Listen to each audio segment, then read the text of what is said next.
I would say when I was first picked up on, it didn't sink in kind of thing with me, you know. But it took us quite a while to actually find out how I had the cleft lip. Took quite a few scans for them to pick up on it. And I kind of think in between the scans, you know, it was going through your head, what is this baby going to have? Whenever we did see, first thing we were told was, you know, don't go home and Google it. Don't go look online. But of course, it's the first thing you do. Even whenever we first got her diagnosed, we only knew about the lip. We didn't actually know about the palate till he was born, so that was an additional, you know, worry. Whenever Harry was born at the start, you know, whenever he had the cleft, I didn't know how I was going to manage to feed him. With Oliver as well, Karen wasn't just at herself at the start, and the nurses here, I remember them showing me how to feed him at the start, and I thought to myself, there's no way will I be able to manage this, but you just have to step up to the plate, so you do. And as I say, the nurses here, they took us aside and they showed us what to do and how to feed Harry from the start, so they did. And as time went on, you just was the norm. If you've had a child born with a cleft, the first thing to reassure you is that this is quite a common condition and can be treated very well. You're likely to have seen the nurse specialist, and before you get to see me, you'll already know what to expect. However, at outpatients, when I see you with your child, we will talk about the cleft, the type of surgery, what the risks are, which are generally very low, and what you can expect before the surgery, during and just after the surgery. In some cases, they're able to go home immediately afterwards, or in other cases stay for 1 or 2 days. Following discharge, you're followed up by myself or the nurse specialist at around 6 or 8 weeks. Clearly, if there are any problems in the meantime, we're contactable and we'll see you right away. Your child will often be followed up over the course of their life by the whole Cleft team at regular intervals. And also, if there are ever any issues, a member of the team can be contacted, usually through our Cleft coordinator, and the appropriate team member can see you at any time.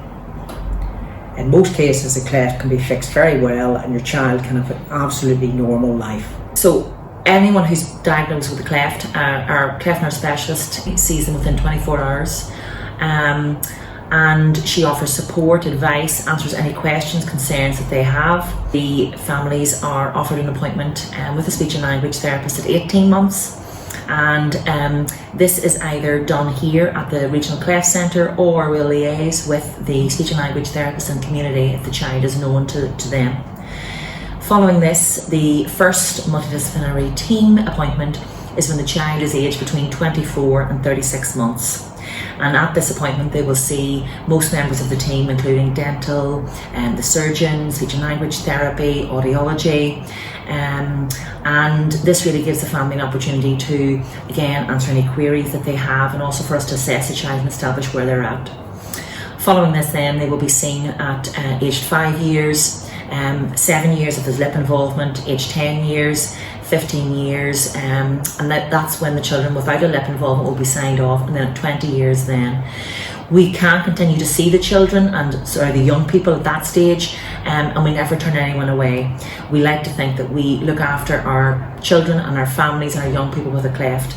Yeah, people have approached me, and even people that would have knew Harry when he was younger and seen the cleft and everything, you know, would have even maybe said, do you mind if I have a look at him when he was a baby, just to see, you know, because you say cleft lip, not everybody knows what a cleft lip is or cleft palate, but I've had those people come back, you know, and see us years down the line and say, which one is it?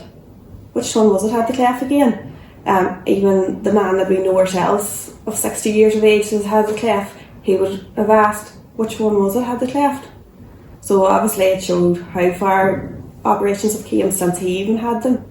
And ever since, anybody that's dealt with Harry, you know, has been more enthusiastic about, you know, how good he's doing, how well he's come through everything, and, you know, that it hasn't been easy work, but, you know, he's managed and he's flying.